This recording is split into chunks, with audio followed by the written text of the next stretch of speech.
ये देख लेते हैं पार्ट 2 में आपके फेवर में कौन कौन सी एनर्जीज़ हैं। तो आपके लिए आता है 7 ऑफ वॉन्ड्स और बॉटम ऑफ द डेक में है ट्री ऑफ सॉर्ड्स। तो यहाँ पे आपकी एनर्जीज़ इस टाइप से बनी हुई है कि आप अब हार्ट ब्रोकन जब भी होते हैं या किसी की भी बात का बुरा आपको लगता है या आपका किसी भी बात से दिल टूटता है, तो आप किसी भी स्ट्रगल में नहीं पड़ते हैं, आप किसी को प्रूफ नहीं करते अपने आप को, आप इस एनर्जी से आप बाहर आ गए हैं। ये आपके फेवर में चीज़ें काम कर रही हैं और ये अच्छा भी है। इस इंसान को जा जाके कितनी बार आप समझाओगे कि नहीं मैं सही हूँ, नहीं मैं गलत नहीं हूँ, नहीं मैं ऐसे नहीं बोल रहा था, नहीं मैं वैसे बोल रहा था। तो किसी को भी प्रूफ करने की ज़रूरत नहीं है।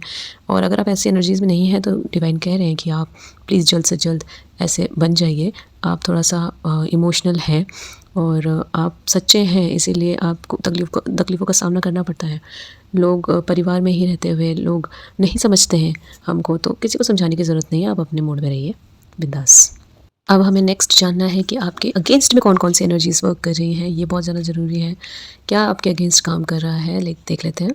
Okay, it's devil.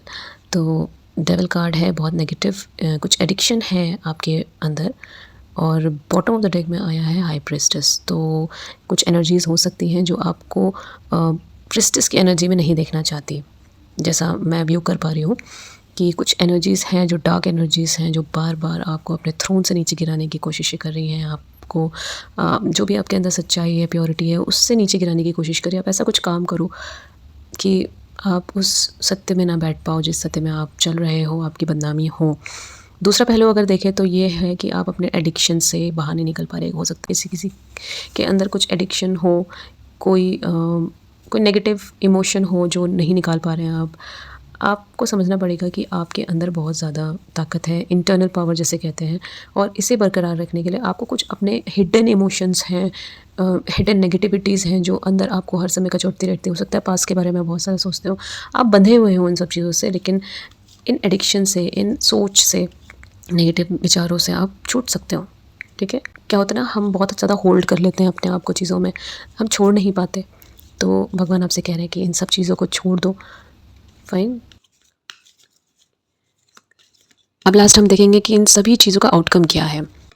वाह, 10 ऑफ पेंटिकल्स आया है और लास्ट में जो बॉटम ऑफ द डेक का कार्ड है वो है द जजमेंट। आप समझ चीज़ें गए हैं कि जब भी आपका लर्निंग लेसन ख़त्म हो जाता है, आपके कार्मिक अकाउंट्स क्लियर हो जाते हैं, आपने सब कुछ सीख लिया जो भी भगवान आपको सिखाना चाहते हैं, आप अपने सारे नेगेटिव इमोशन से बाहर निकल जाते हो, उसके बाद जो आपकी लाइफ का सिनेरियो है वो पूरी तरह चेंज होने वाला है। धीरे धीरे आप जो भी चीज़ें सीख रहे हो उसमें भगवान की गाइडेंस फॉलो कर रहे हो, उसमें चल रहे हो, धीरे धीरे आप अपने अंदर चेंज ला रहे हो। फिर देखिए 10 ऑफ पेंटिकल्स के साथ आपकी ऊर्जा बहुत ही सुंदर है। आप परिवार के साथ रहेंगे, धनवान रहेंगे और खुशहाल रहेंगे। All the best.